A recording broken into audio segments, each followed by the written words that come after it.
بسم اللہ الرحمن الرحیم اللہم صلی علی محمد و آلہ و اطرتہ بعدد کل معلوم لک۔ سامعین محتشم، ڈاکٹر ذاکر نائک کا پاکستان آنا، اس کے پیچھے کیا مقصد ہے اور کیا کہانی ہے؟ سب سے پہلے تو ہمیں یہ بات یاد رکھنی چاہیے کہ ڈاکٹر ذاکر نائک جو ہندوستان سے پاکستان بلایا گیا ہے، پاکستان لایا گیا ہے، یہ ڈاکٹر ذاکر نائک کوئی بڑا عالم نہیں ہے۔ وہ خود اپنی زبان سے کہتا ہے کہ میرا پیشہ تقابل ادیان ہے اور میرے والدین کا خواب تھا کہ میں ڈاکٹر بنوں۔ خود کہتا ہے میری زبان میں لکنت ہے، اپنا نام صحیح نہیں بتا سکتا۔ وہ عالم نہیں ہے، صرف تقابل ادیان پر اس کا ایک مطالعہ ہے، اور نہ جانے وہ تقابل ادیان پہ بھی اپنا مطالعہ اور سرچ کرتا ہے، کس طرح کرتا ہے۔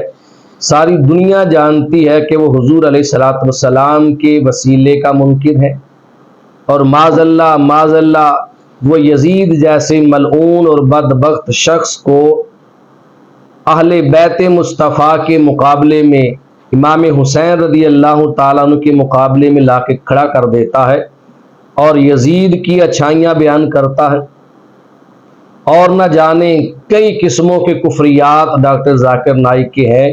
اس طرح برے نظریات رکھنے والا بندہ، اسے پاکستان میں دعوت دی جاتی ہے، پاکستان میں بلا کر طرح طرح کے اس سے فرمائشیں کی جاتی ہیں، علماء سے ملوایا جاتا ہے، تو یہ صاف ظاہر ہے کہ جس طرح اس کے اپنے نظریات خراب ہیں۔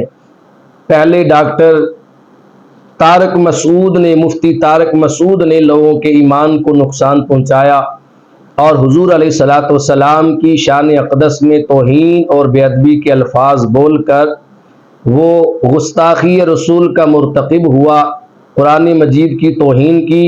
اب اس کے فوراً بعد ڈاکٹر ذاکر نائک کو بلا لیا گیا کہ یہ مزید آ کے آگ بھڑکائے اور لوگوں کے دلوں سے ان کا ایمان کھینچے۔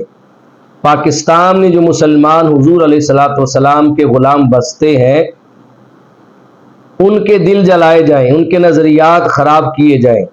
میرا حکومت وقت سے مطالبہ ہے کہ خدارا ہوش کے ناخن لیں۔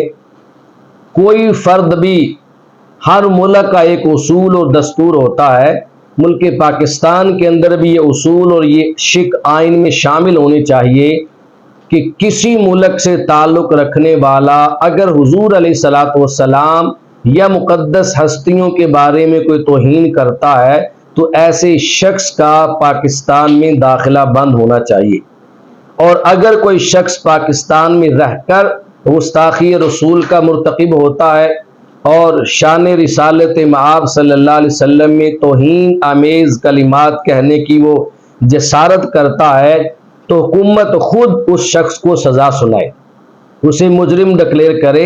یہ حکومت کا کام ہے، کسی اور کا کام نہیں۔ حکومت خود اس کے لیے سزا تجویز کرے اور اس بندے کو قانونی دائرہ کار میں لایا جائے۔ اللہ تبارک و تعالی ہمیں ڈاکٹر ذاکر نائک کے جو برے نظریات ہیں ان سے بچنے کی، اور ہر مسلمان کو محفوظ رہ کر اپنا دین اور اپنا ایمان بچانے کی اللہ پاک توفیق نصیب فرمائے۔